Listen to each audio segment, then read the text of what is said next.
Selamat datang di YouTube Firdaus Suyitno.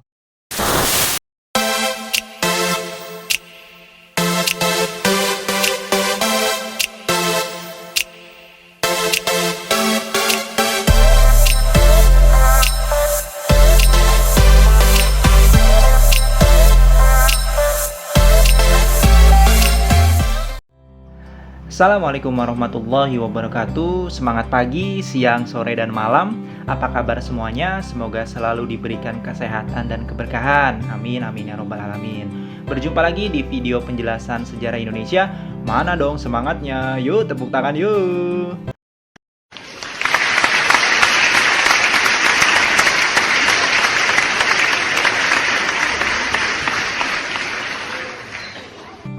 Yes, terima kasih tepuk tangannya. Dan yang perlu kalian ingat, video kali ini hanya berbentuk suara ya guys. Silakan untuk mendengarkan dengan baik berkaitan dengan materi kita kali ini, yaitu berkaitan dengan peristiwa perlawanan rakyat Surabaya. Yuk, dipersiapkan buku tulisnya untuk mencatat poin penting yang nanti Bapak akan sampaikan. Oh ya, sebelumnya, kenapa sih kota Surabaya disebut dengan kota pahlawan? Dan kenapa 10 November ditetapkan sebagai Hari Pahlawan? Yuk kita bahas pada pertemuan kali ini. Jangan lupa siapkan cemilannya ya guys. Pasukan sekutu mendarat di Surabaya tanggal 25 Oktober 1945 di bawah pimpinan Brigjen Malabi dari Inggris. Selanjutnya, tentara sekutu segera membebaskan orang-orang Belanda yang ditahan Jepang dan menduduki pelabuhan Tanjung Perak serta Gedung Internasio. Pada 27 Oktober 1945, pesawat terbang Inggris menyebarkan pamflet yang memerintahkan kepada rakyat Surabaya untuk menyerahkan senjata yang dirampas dari Jepang. Dengan kejadian ini, maka pihak Indonesia menginstruksikan kepada semua pemuda untuk siap siaga dalam menghadapi segala kemungkinan yang akan terjadi.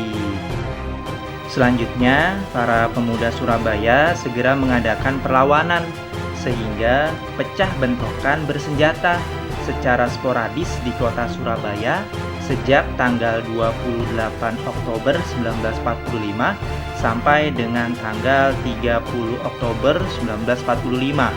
Tanggal 28 Oktober 1945, pemuda Indonesia menyerang pos-pos sekutu di seluruh Surabaya.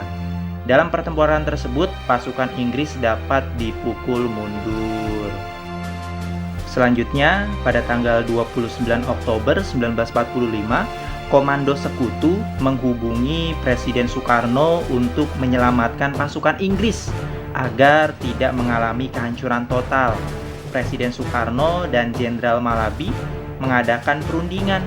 Pertemuan itu menghasilkan dua kesepakatan, yaitu penghentian kontak senjata dan keberadaan Republik Indonesia diakui oleh Inggris. Selanjutnya, pihak sekutu mendatangkan Presiden Soekarno, Wakil Presiden Hatta, dan Menteri Penerangan Amir Syarifuddin untuk merundingkan gencatan senjata dengan Panglima Sekutu Jenderal Sir Philip Christison dan menetapkan tanggal 30 Oktober 1945 sebagai dimulainya gencatan senjata. Namun, dalam sebuah insiden tembak-menembak di depan Gedung Internasio, Jembatan Merah, Brigjen Malabi ditemukan tewas. Peristiwa tewasnya Malabi menimbulkan ketegangan antara pihak sekutu dan Indonesia.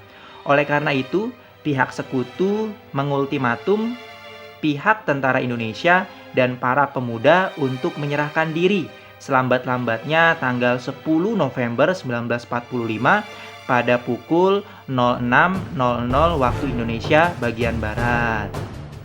Untuk menyerang Surabaya, sekutu mengerahkan hampir 1 divisi infanteri.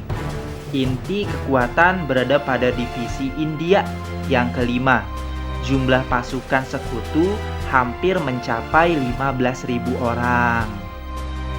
Untuk mempertahankan diri, pihak Indonesia segera memobilisasi TKR dan para pemuda untuk menangkis serangan sekutu.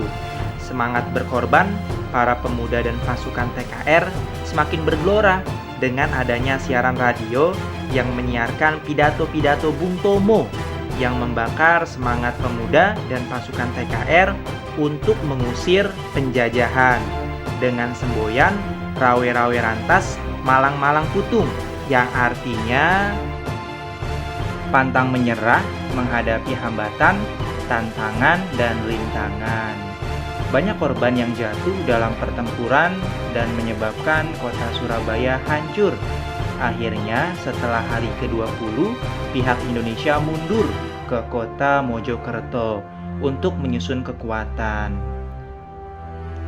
Untuk mengenang pengorbanan dan semangat kepahlawanan rakyat Surabaya, dibangunlah Tugu Pahlawan di Surabaya dan ditetapkan tanggal 10 November sebagai Hari Pahlawan.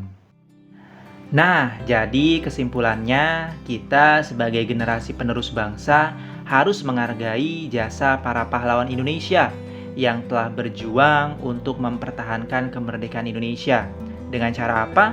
Dengan cara belajar dengan sungguh-sungguh agar kita dapat memberikan perubahan yang baik untuk negeri kita tercinta. Amin. Sampai sini dulu video penjelasan Bapak. Jangan lupa untuk subscribe dan like ya. Dan jika ada pertanyaan, silakan tuliskan di kolom komentar. Terima kasih. Wassalamualaikum warahmatullahi wabarakatuh. Sampai jumpa.